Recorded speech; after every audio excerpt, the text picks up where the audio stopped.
Welcome to PeopleWhere. PeopleWhere is, at its core, a mechanism to help staff streamline the logistics of creating and maintaining work schedules. This video tutorial is meant to be used as a follow-up to our live Introduction to PeopleWhere Staff Portal for Managers webinar. Please consult our online webinar schedule to register if you haven't already. And if you haven't yet seen our video or sat in on our webinar geared for general staff, we would recommend you do that first before starting this video. The portal is a space where all staff interact with the system. The amount of interaction will depend on permissions and be largely associated with the type of role you have within the library.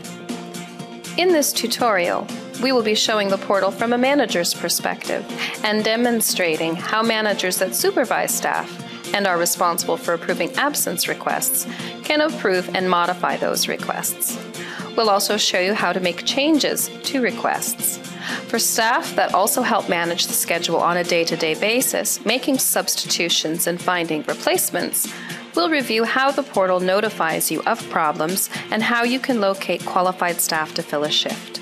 So this tutorial focuses on two areas of the portal: today's schedule status and absence requests for approval. So let's start by logging in. Your login will consist of a username or an email address and a password. Please talk to your system administrator if you do not have your login credentials. At the top of the screen, you'll see a section that gives us basically a quick health check on our schedule. If we see a red stop sign on the left, we know that we've got a problem with one of our mandatory shifts not being filled, perhaps due to someone calling in sick. At the bottom of the screen, you'll see a section called Absence Requests for Approval. It is here that you will find all the various requests for time off your staff have submitted. Currently displayed are outstanding requests that I have yet to review and decide to approve or not. Some requests include a note, which I can also move my mouse over and read. In addition to notes, I can also see for the specific absence requested the amount of time available in the employee's specific time bank. In addition to denying a request, I can also send it back if I require more information, or in this case, I can simply approve it. I also have the ability to make changes to a request. So, in this scenario, let's pretend I've been sent a message by a staff person that they requested too many days for their vacation and need to amend the request, dropping the last day. I can do that by clicking on the hyperlinked start date of the request, making the adjustment simply by clicking off the appropriate day and clicking Submit. I can also review the requests I have approved by clicking on Processed Requests. In this scenario, I need to amend Alex's vacation. Alex got called in, unfortunately, and had to cut his vacation short, so we need to adjust it by 1 day. We'll reopen his request, making it an outstanding request again. Then we'll go back to our outstanding view, locate the request, and again go through the process of modifying the number of days he had requested by 1, resubmitting, and approving it. As mentioned earlier, we do have a problem with our schedule today, and we should address it. Let's go back up to the top of the screen and click on today's date. This will take us to the scheduling function for specifically today. I can see all the positions that are scheduled down the left-hand side of the screen.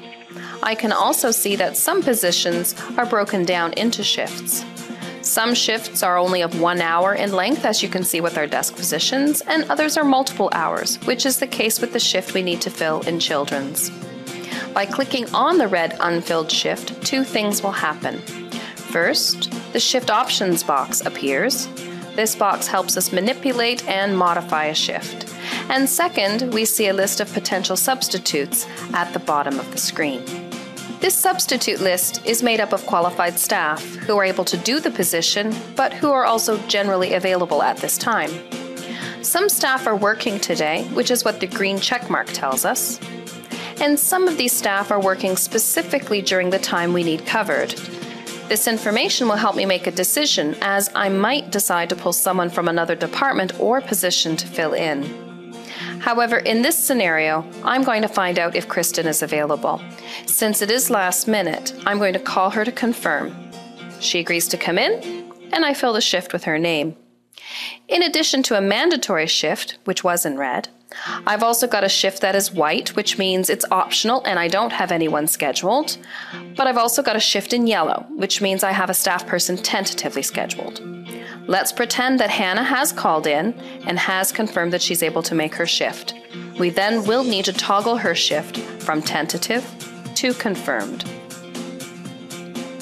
To see what staff are doing which shifts, we can expand our view by clicking on the plus sign on the far left side of the screen beside the list of roles. Now, for each shift linked to a role, we can see who is doing what and at what time. We can also reverse this view and see it organized by staff name by clicking on the circle with the blue arrows in it. Now we can see specifically, again, what positions and shifts are linked to each staff person in this schedule. We're going to end our tutorial with a quick review of how to enter a sick leave request into the system on behalf of a staff person. In our scenario, Tyler is not feeling well and won't be coming in tomorrow. We go to the Human Resources section and start to type in Tyler's last name. The system will automatically start to filter on those letters. As an aside, if you wish to see all staff, you can press the space bar and the full staff list will show up. Once we've located Tyler in the list, we'll go to the Absence Report section. Here we can see Tyler's time banks and also what leave he's requested or has in a pending state. And it's also here that we can click on the New Absence Request button. We select Tomorrow and make sure that our absence type is set to sick. We can then submit the request. Some libraries may choose to have this absence type set to be unmediated. Others prefer mediated. In the latter case, the request will go to Tyler's manager for approval first before going into the system and impacting the schedule. Thank you for taking time today to review some of the processes associated with being a manager in the PeopleWhere system. Remember that we do offer live training webinars on a regular basis. Please consult our webinar schedule online for dates and times and also to register. We welcome your feedback on this video as well as about our products and services in general. Please feel free to send us an email or contact us by phone. Thanks again and have a great day.